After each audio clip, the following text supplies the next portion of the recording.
Hello students, हम लोग करने वाले हैं class 12 physics chapter is optics और हमारा टॉपिक है refraction from denser to rarer medium at spherical refracting surface. और हम लोग पहले डिस्कस करेंगे आज कन्वेक्स स्फेरिकल सरफेस के लिए। अगर आप लोगों ने प्रीवियस सेशन देखे हैं तो उसमें हम लोगों ने रेयरर टू डेंसर मीडियम की बात की थी, तो आज हम लोग डेंसर टू रेयर की बात करेंगे इन कन्वेक्स।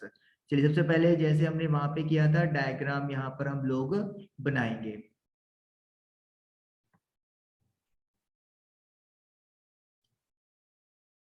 तो हम लोग एक कन्वेक्स स्फेरिकल सरफेस ड्रॉ कर रहे हैं। तो ये हमारी सरफेस ड्रॉ हो गई। ये जो अंदर मीडियम है दिस इज द डेंसर, और इसका रिफ्रैक्टिव इंडेक्स हम लोग पहले की तरह N2 लगा लेते हैं। और जो बाहर मीडियम है दैट इज रेयर, और उसको हम लोग N1 लेट कर लेते हैं। एक हम लोग प्रिंसिपल एक्सिस ड्रॉ करेंगे लाइक दिस, और जहां पे प्रिंसिपल एक्सिस सरफेस को टच करिए that is the point pole P। अब हमें एक ऑब्जेक्ट कंसिडर करना है। लेट मी से this is my object O। Object से एक सीधी रे आएगी लाइक दिस। इस पॉइंट को आप ए लेट कर लेते हैं।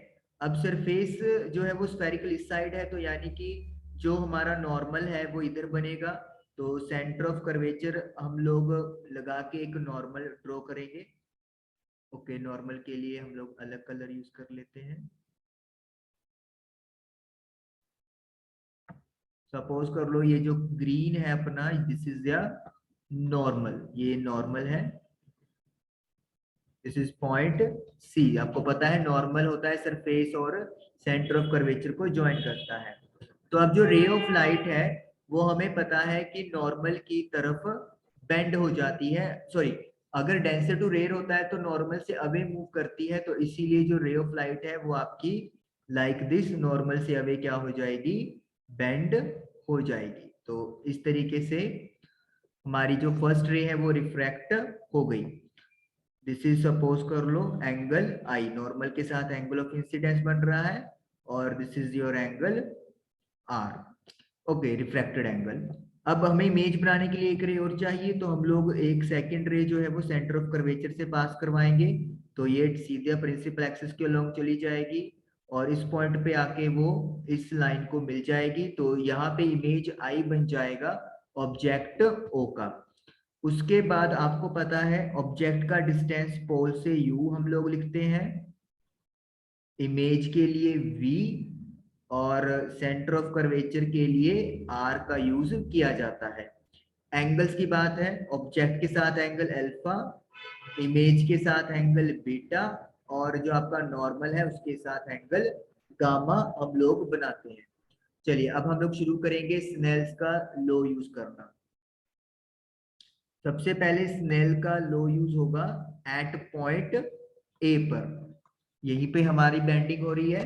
तो लो क्या कहता है, फर्स्ट मीडियम का रिफ्रैक्टिव इंडेक्स, यानी कि यहाँ पे N2 मल्टीप्लाई बाय साइन का angle that is sine I, equal to दूसरे मीडियम का रिफ्रैक्टिव इंडेक्स इनटू साइन का angle that is sine R. Angles are small तो साइन आई को आई लिख देंगे, और साइन आर को सिंपली आर लिख देंगे। दिस इज लेट मी से इक्वेशन फर्स्ट।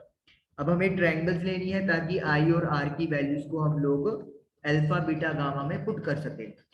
आई के लिए आप लोग देखोगे जो ट्रायंगल है वो ओ ए सी यहाँ पर बन रही है। Triangle O A C, triangle O A C में angle I plus angle alpha is equal to angle gamma. दो इंटीरियर एंगल्स का sum third opposite exterior angle के इक्वल होता है। तो यानी कि I is equal to gamma minus alpha. उसके बाद हमें आर का एंगल देखना है, तो ट्राइंगल ए सी आई हम लोग यहाँ पर ट्रीट करेंगे। ये लाइन आपकी ए सी वाली है और ये वाली लाइन ए आई वाली है, तो इसका मतलब ट्राइंगल ए सी आई। तो ये हो गया आपके पास beta plus gamma is equal to R, यानी कि दो इंटीरियर एंगल्स का sum opposite third exterior angle के इक्वल होगा। तो आई और आर की वैल्यूज मुझे मिल गई है। अब मैं ये वैल्यू इक्वेशन 1 में पुट कर दूंगा। तो N2 multiply by gamma minus alpha is equal to N1 multiply by beta plus gamma. तो मैंने आई और आर की वैल्यूज यहाँ पर पुट कर दी। थोड़ा सा इरेज करना पड़ेगा हमें। अब एंगल जो स्मॉल है तो हम लोग क्या करते हैं, गामा को टैन गामा, अल्फा को टैन अल्फा, बीटा को टैन बीटा लिख लेते हैं। यानी कि गामा की जगह पे आ जाएगा टैन गामा, अल्फा की जगह पर टैन अल्फा, बीटा की जगह पर टैन बीटा और गामा की जगह पर टैन गामा। तो ये हम लोगों ने लिख दिया क्योंकि angles are small. Now tan का मतलब क्या होता है, परपेंडिकुलर अपॉन बेस। लेकिन इस ट्रायंगल में हमें परपेंडिकुलर तो कोई नहीं है, तो हमें परपेंडिकुलर ड्रॉ करना पड़ेगा। हम लोग क्या करेंगे, ए से एक परपेंडिकुलर खींचेंगे प्रिंसिपल एक्सिस के ऊपर। सपोज करो M, draw A M perpendicular to principal axis. Principal axis के ऊपर हमने ए एम ड्रॉ कर लिया। Now tan alpha, tan beta और tan gamma. Tan alpha, alpha का एंगल आपका यहाँ पे है, तो इसका मतलब ट्रायंगल ए एम ओ में आप देखोगे perpendicular upon base, that is A M upon M O. उसके बाद है मेरे पास टैन बीटा। टैन बीटा के लिए मुझे ट्रायंगल ए एम आई दिखाई दे रही है, तो ए एम अपॉन एम आई। उसके बाद हम लोग जाएंगे ट्रायंगल गामा के लिए, ट्रायंगल ए सी एम। तो ए सी एम में परपेंडिकुलर ए एम है और बेस एम सी है। तो इसका मतलब है मुझे सभी की वैल्यू मिल गई टैन अल्फा बीटा गामा की, पुट कर देंगे A M upon M C. Oh sorry, नहीं ये क्या हो गया, इधर दोनों जगह अल्फा नहीं आ सकता। ओके, थोड़ी गड़बड़ हुई है। अल्फा गामा, एक अल्फा था यहाँ पे, ये this is alpha, tan alpha. तो गामा ठीक है, तो अल्फा पुट करेंगे A M upon M O, N one tan beta है A M upon M I और टैन गामा है A M upon M C. A M जो है वो दोनों तरफ से हम लोग क्या निकाल देंगे, कॉमन। तो 1 upon M C minus 1 upon M O, A M common 1 upon M I plus 1 upon M C. तो ए एम के साथ ए एम कैंसिल हो जाएगा, तो आपके पास टर्म बचेगी एन टू 1 अपॉन। नाउ हमें जो डिस्टेंस होते हैं वो सारे पी से मेजर करने होते हैं, ये साइन कन्वेंशन आपको पता है। लेकिन यहाँ पे हम लोग एम देख रहे हैं, तो what we will do, we will write कि एम जो है वो पी के क्लोजर है, तो इसीलिए रिप्लेसिंग m बाय p। तो जहां पे आपको m दिखाई दे रहा है वहां पे आप p लिख दोगे। उसकी वजह क्या है कि जो m है वो p के बहुत ज्यादा क्लोज है, तो हम लोगों ने m की जगह पे p राइट कर दिया। यहाँ पे रेस करते हैं थोड़ा सा।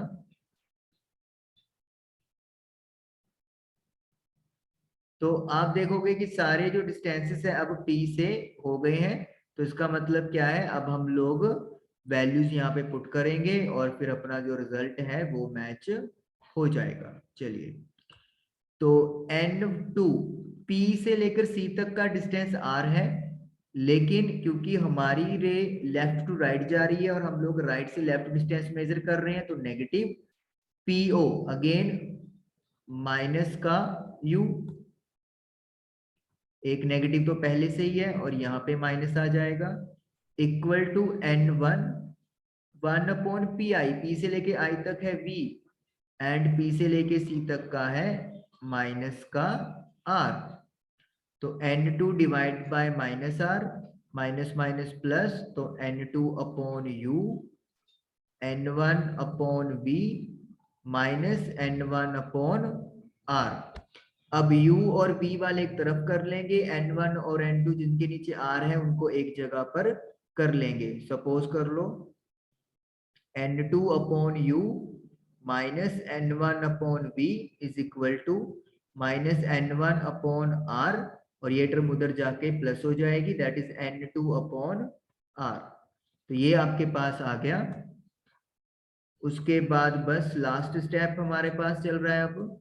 तो ये बन गया आपके पास n2 upon U minus n1 upon B, 1/r common ले लो, n2 माइनस n1, हमारे पास रिजल्ट जो है वो तैयार हो जाएगा लाइक दिस। एक बार मैं रिजल्ट मैच कर लूं। ओके, माइनस प्लस माइनस, ठीक है। अगर हम लोग यहाँ पे नेगेटिव कॉमन निकाल लेते हैं इस इक्वेशन से, तो फिर हमारा रिजल्ट क्या बन जाएगा, जैसे मैं यहाँ पे रिजल्ट लिखता हूँ, नेगेटिव कॉमन निकालेंगे तो ये बन जाएगा माइनस n2 अपॉन यू, ये पॉजिटिव का 1/r एज इट इज, और इनके इंटरचेंज हो जाएंगे, that is n1 minus n2। तो इस तरीके से हमारा जो रिजल्ट है बुक के साथ प्रॉपरली मैच हो गया। तो मतलब दोनों रिजल्ट ठीक है, सिर्फ यहाँ पे आप कॉमन निकाल रहे हो। तो इस तरीके से हमारा ये डेरिवेशन डेंसर से rare medium for convex spherical surface complete होता है। अगर हम लोग इसको प्रीवियस रिजल्ट के साथ मैच करेंगे तो आप देखोगे कि जहां पर वहां पे n1 था वहां पे इस डेरिवेशन में n2 आ गया है, और वहां पे जहां पे n2 था वहां पे आज n1 आ गया है। तो इसका मतलब क्या है, रेयर टू डेंसर और डेंसर टू रेयर में सिंपली अगर आप लोग n1 और n2 को चेंज कर दोगे, इंटरचेंज कर दोगे, तो आपका जो रिजल्ट है वो प्रॉपरली डन हो जाएगा। आई होप कि आपको ये टॉपिक क्लियर हुआ होगा। Thank you for watching the video.